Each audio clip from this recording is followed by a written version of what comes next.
এই নেতৃবৃন্দ এবং আমার স্বামী ইলিয়াস আলীকে কোথায় আছে এবং তার অবস্থান সম্পর্কে আমাদেরকে স্পষ্টভাবে জানানো, তাদের কমিশনের মাধ্যমে যে তদন্ত, সেই তদন্ত আমরা স্পষ্টভাবে জানতে চাই তাদের সম্পর্কে। আরেকটি বিষয় প্রত্যাশা ছিল, যেটা আমরা দীর্ঘদিন ধরে করে আসছি, আমরা রাজপথে ছিলাম, আমরা বিগত 15 বছর রাজপথে ছিলাম এবং আমাদের তখন থেকেই প্রধানত দাবি ছিল একটি তত্ত্বাবধায়ক সরকারের অধীনে একটি সুষ্ঠু নির্বাচনের। সেই দাবি নিয়ে আমরা এবং আমাদের নেতাকর্মীরা অসংখ্যবার কারাবরণ করেছে, জেল জুলুমের শিকার হয়েছে, নিপীড়নের শিকার হয়েছে, অনেকে পুলিশের গুলিতে মারা গেছে, অনেকে আবার পঙ্গুত্ব বরণ করতে হয়েছে সেই সমস্ত। তো সেই দাবি নিয়ে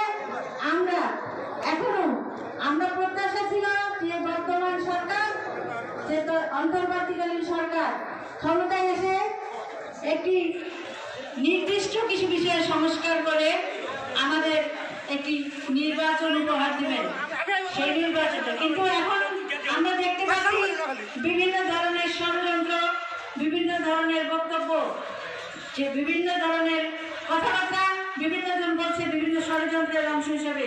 কেউ বলছে যে স্থানীয় নির্বাচন আগে, আবার কেউ নতুন যারা দল করছে তারা বলছে হাসিনার বিচার না হওয়া পর্যন্ত তারা নাকি নির্বাচন চায় না।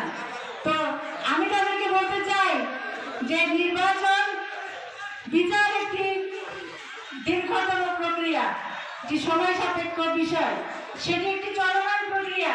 সেটি বিচার শুরু হলে আস্তে আস্তে একসময় শেষ হবে। কিন্তু এখন যদি